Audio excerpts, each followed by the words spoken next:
রাজনীতির মাঠের ক্রিয়াশীল সিগনিফিক্যান্ট কারো সাথেই জামায়াতের সম্পর্ক ভালো যাচ্ছে না। শেখ হাসিনার পতন এবং পালিয়ে যাওয়ার পর খুব অল্প সময়ের মধ্যেই জামায়াতের দিক থেকে বিএনপিকে আক্রমণ করতে শুরু করা হয় এবং খুব অল্প সময়ের মধ্যেই এ দুটো দলের মধ্যে বেশ বেশ খারাপ ধরনের সম্পর্ক তৈরি হয়েছে বলা যেতেই পারে। পরস্পরকে বিভিন্ন রকমভাবে শুধুমাত্র মৌখিক আক্রমণ না, বিভিন্ন জায়গায় তাদের সংগঠনের লোকজনের মধ্যে সমস্যা দেখা গেছে। কিন্তু সাম্প্রতিক সময়ে একটা সংগঠনের সাথে, একটা দলের সাথে সমস্যা হলো এনসিপির সাথে, যেটা তাদের মধ্যে বেশ ভালো সম্পর্ক ছিল বলে দেখা গেছে। আমরা বহু ক্ষেত্রে দেখেছি যেখানে বিএনপি এনসিপির বিরোধিতা করছে, জামায়াত এনসিপির মতকে সমর্থন করছে। চুপ্পুকে সরানো, যখন প্রক্লেমেশনের আলোচনা আসলো, এরকম আরও বেশ কিছু ইস্যু আছে। জামায়াত একদম বেশ কাছাকাছি ছিল এনসিপির, সংস্কারের দাবির অনেকগুলোর ক্ষেত্রে তাদের অবস্থান সেরকম ছিল। কিন্তু প্রশ্ন হচ্ছে সাম্প্রতিক সময় তাদের সম্পর্কটা এত খারাপ হলো কেন, এবং এই সম্পর্কটা কি আর ভালো হতে পারে, এবং জামায়াতের তাহলে রাজনৈতিক মিত্র কারা হবে, এসব প্রশ্ন আমাদের সামনে হাজির হয়েছে। ঘটনাটা হলো শাহবাগে যে জামায়াত হয়েছে, যেটাকে গণজাগরণ মঞ্চ 2 বা শাহবাগ 2 বলছেন কেউ কেউ। জামায়াত ইসলামী একবার তাদের বিরুদ্ধে হওয়া এই জায়গাটাকে টার্গেট করে তারা এখানে একটা মোটা দাগের সমাবেশ করেছেন। এখানকারই 2-3টে ইস্যু নিয়ে। একটা হচ্ছে জাতীয় সঙ্গীত গাওয়া বাধা এসছে, তার চাইতে জরুরি কথা জাতীয় সঙ্গীতকে বাধা দিয়েছেন, এটা নিয়ে অনেক আলোচনা হতে পারে। কিন্তু একটা স্লোগান, গোলাম আজমের বাংলায় আওয়ামী লীগের ঠাঁই নাই বা নিজামীর বাংলায়, এই স্লোগানগুলো যখন আসে তখন ইটস ভেরি ক্লিয়ার যে এটা জামায়াতের স্লোগান। এখন এটা কেউ স্যাবোটাজ করেছেন কিনা, কেউ এর ভেতরে ঢুকে নানান রকম খেলা খেলেছেন কিনা, নানান রকম হাইপোথেসিস সামনে এসে হাজির করানো হচ্ছে। কিন্তু আমি খুব ভালোভাবে মনে করি এই স্লোগানগুলো জামায়াতই দিয়েছে, শিবিরই দিয়েছে, ডেলিবারেটলি দিয়েছে, এবং এটা করতে গিয়েই সংকটটা শুরু হয়েছে, এবং এটা এক ধরনের অনিবার্য ছিল। কেন ঘটনাটা? আমি মনে করি এই যে জামায়াতটা হলো, এই জামায়াতটাকে কেন্দ্র করে আসলে এনসিপি এবং জামায়াত প্রতিজন এনসিপি ভেবেছে সে জামায়াতকে ব্যবহার করবে, জামায়াত ভেবেছে এনসিপিকে ব্যবহার করবে। এটা হচ্ছে তাদের নিজের জায়গা থেকে চিন্তা। শেষ পর্যন্ত দুটো দলই, দুটো গ্রুপই তাদের জায়গা থেকে চালাকি করতে গিয়ে এক্সপোজড হলো, এবং এই ঘটনা ঘটলো। কেন বলছি দুই দলকে ব্যবহার করতে চেয়েছে? আমি ব্যক্তিগতভাবে বিশ্বাস করি এনসিপির আসলে জনসমর্থন ইভেন শহরেও, ঢাকা শহরেও এখন আর তেমন কিছু নেই। এটা শুধুমাত্র জনাব নাহিদ ইসলামের সেই পয়লা বৈশাখের বক্তৃতার কথা বলে বলছি না। বিভিন্ন জায়গায় তাদের মিছিলের ছবি আসে, সেটা আদৌ সিগনিফিক্যান্ট দূরেই থাকুক, লিস্ট এক ধরনের আশা জাগানোর মতোও না।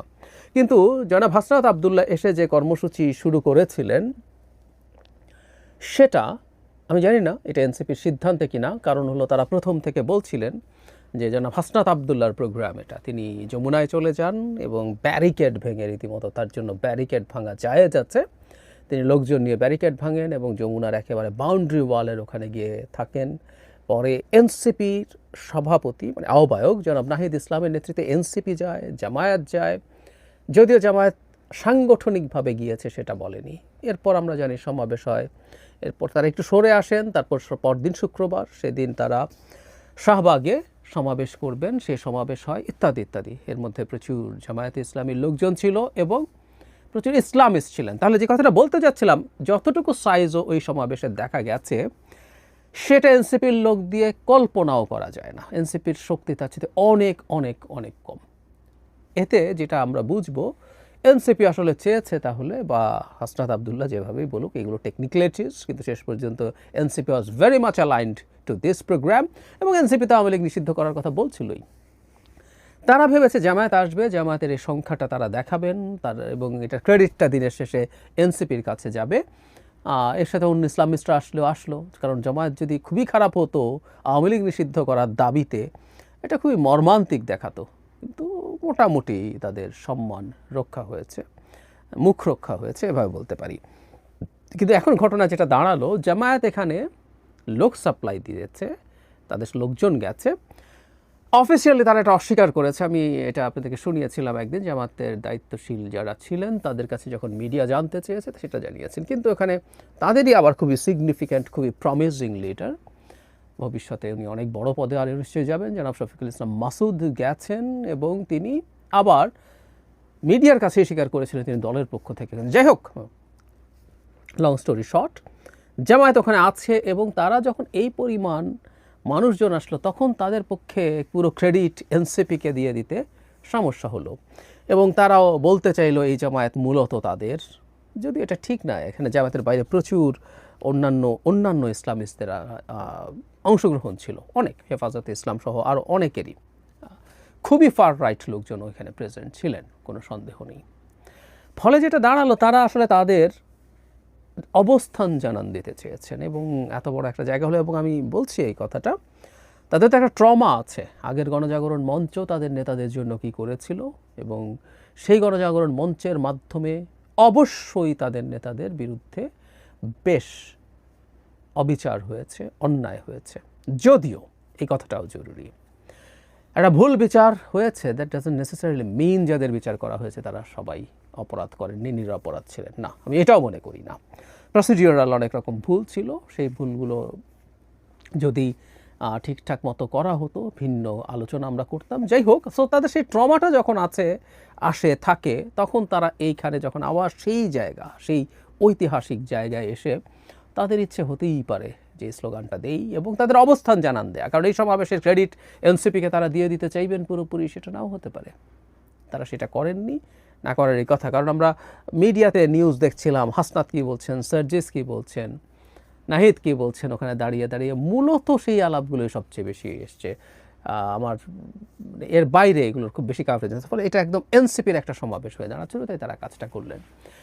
এখন ডিজাস্টার বেঁধে গেল যে এই সমাবেশে যখন গোলাম আজমের বাংলায় আলাপ আসলো, মানে গোলাম আজমের বাংলা, মানে গোলাম আজম পূর্ব পাকিস্তানি চেয়েছিলেন বা জামায়াতও চেয়েছিল, তাদের আবার বাংলা ছিল, এটাও খুব হাস্যকর। যাই হোক, যখন এই আলাপটা আসলো এটার মারাত্মক রিয়াকশন চারদিকে শুরু হয়েছে। মানে এটা এনসিপিকে বুঝতে হবে। এর আগেও তারা একবার এই কাজটা করেছিলেন, উইচ আই অ্যাপ্রিসিয়েটেড, আপনাদের মনে থাকতে পারে আমি একটা ভিডিও করেছিলাম এটা নিয়ে। তখন নাগরিক কমিটি ছিল এবং নাহিদ ইসলাম তখনও উপদেষ্টা ছিলেন, আমি ভুল না করে থাকলে। তখনও জামায়াতের বিরুদ্ধে জনাব নাসির উদ্দিন পাটোয়ারিকে কথা বলতে শুনেছি, নাহিদ ইসলামকে কথা বলতে শুনেছি। তারা জামায়াত থেকে তাদেরকে এক ধরনের ডিটাচ করার চেষ্টা করছিলেন।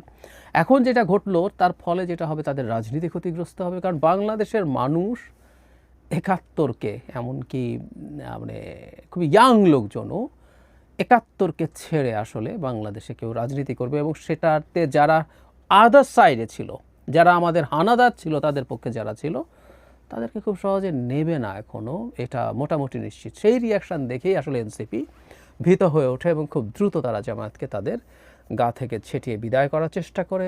প্রচুর ঘটনা ঘটলো, ব্যক্তিগতভাবে অনেকেই মানে একযোগে প্রায় নেতাকর্মীরা এখানে স্ট্যাটাস দিলেন। তারপরে যেটা করলেন, তারা রীতিমতো ফর্মাল স্টেটমেন্ট দিয়েছেন। সেটা হলো একদম খোলাখুলি যে আমরা দ্ব্যর্থহীনভাবে বলছি, এনসিপির কোনো সদস্য আন্দোলনে দলীয় স্লোগান বা জনপদের স্লোগান ইতিহাস বিরোধী দেয় নাই, এনসিপিকে সঙ্গে জড়ানো অহেতুক বলছে।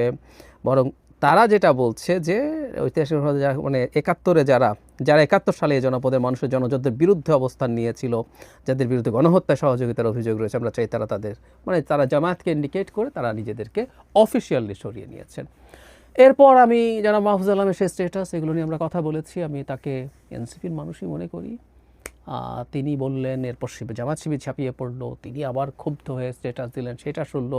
পরে তিনি জগন্নাথ ইউনিভার্সিটির প্রোগ্রামে যে ক্রাইসিস কেওস হলো, সেখানে উনি গেলেন, ওনাকে বোতল মারা হলো, ইঙ্গিত করলেন শিবিরের প্রতি। তারপর তার একটা অডিও কল শোনা গেল যেখানে তিনি বেশ ক্ষোভের সঙ্গে শিবিরকে ক্ষোভ দেখাচ্ছেন। আমি নিশ্চিত নই সেই অডিও কলটা তার কিনা। যাই হোক, এই পাল্টাপাল্টি চলতে থাকলো এবং আমি ধারণা করি ভবিষ্যতে এটা আসলে কমবে না। এখন সমস্যাটা কি, মানে জামায়াত আবার তাহলে চেয়েছিল কেন এনসিপি, জামায়াত তো নিজেও এই ধরনের একটা অ্যারেঞ্জমেন্ট করতে পারতো। জামায়াত আবার ওই যে বলছিলাম এনসিপিকে ইউজ করতে চেয়েছিল। সে চেয়েছিল জামায়াতের কোনো নেতাকে চাইলেই ব্যারিকেড ভেঙে ডক্টর ইউনূসের বাড়ির কাছে যেতে পারতেন, শফিকুল ইসলাম মাসুদ পারতেন, আমি মনে করি না। বা শিবিরের যদি ছাত্রের কথা বলি, সাদিক কায়েম খুবই গুরুত্বপূর্ণ রোল প্লে করেছেন এই মুভমেন্টে, তাকেও কি যেতে দেওয়া হতো? সম্ভবত না। তাহলে তারা মনে করলেন এনসিপিকে দিয়ে এটা যাওয়া এবং বসাটুকু করি, যাতে তারা তাদের এই আক্রমণের শিকার না হন শুরুতেই, তারা কাজটা অর্গানাইজ করে করতে পারেন এবং জামায়াত আবার নিজ নামেও যাতে করতে না হয়, না জামায়াতের উপর খুব বেশি আলো যাতে এসে না পড়ে, এটাও তাদের লক্ষ্য ছিল। কারণ আমি বলেছি রিসেন্ট সময় জামায়াত পশ্চিমাদের সাথে যথেষ্ট আলোচনা এবং তাদের সাথে ডিল করার চেষ্টা করছেন, এইগুলো ঘটছে। এখন সামনে যেটা হবে আমি মনে করি এনসিপি করতে বাধ্য হলো, কিন্তু এনসিপির সামনে বড় সংকট যেটা তৈরি হচ্ছে সেটা হচ্ছে যে প্রোগ্রাম করবে বাংলাদেশের রাজনৈতিক প্রোগ্রামে কত মানুষ হলো সেটা মানুষ দেখে, একটা নতুন দল বিশেষ করে, এবং ধারণা করা হয় প্রচুর ফাইন্যান্স তাদের আছে, বিভিন্ন বড় বড় শিল্পগোষ্ঠী তাদেরকে টাকা দেন। সেই দলটা যদি লোক না আনতে পারে তার কিন্তু রাজনীতি করা কঠিন হয়ে যাবে। জামায়াতের অ্যাবসেন্সে এটা তাদের জন্য বিরাট বিরাট ঝুঁকির প্রশ্ন। আমি জানি না তারা কি করবেন। এখন তারা কি এই ক্ষেত্রে তারা ইসলামিস্টদের সাথে আরও বেশি র্যাডিক্যাল ইসলামিস্টদের সাথে এই ব্যাপারে তারা কাজ করতে চাইবেন? সেক্ষেত্রে একটা বড় ঝুঁকির জায়গা হচ্ছে তারা যে একটা মধ্যপন্থী দল বলে নিজেদেরকে অলরেডি ঘোষণা করেছেন, খুবই র্যাডিক্যাল ইসলামিস্টদের সাথে তার জোট করা প্রবলেম্যাটিক হবে। আবার ওদিকে জামাতের ক্ষেত্রে জামাত আমি খুবই দেখছি যে বন্ধুহীন হয়ে পড়ছে। তারা এনসিপির সাথে তাদের এক ধরনের অ্যালায়েন্সের ক্ষেত্রে একটা বড় রোল প্লে করেছেন সম্ভবত